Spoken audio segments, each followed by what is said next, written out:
শাশুড়ি।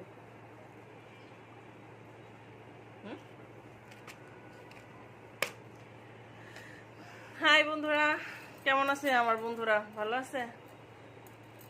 আজকে বন্ধুদের মাঝে আসলাম, একটু সাজুগুজু করবো, ঠিক আছে?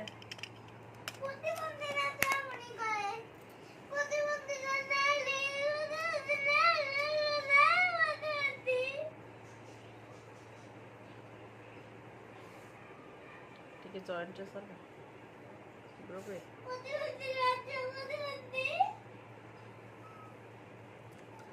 তো আমার বন্ধুরা বেশি বেশি যেন আমাকে লাইক করে, শেয়ার করে। বন্ধুদের মাঝে নতুন আসছি, সবার ভালোবাসায় যেন উপরে উঠতে পারি। কতটা কেমন দিন হয়ে গেছে।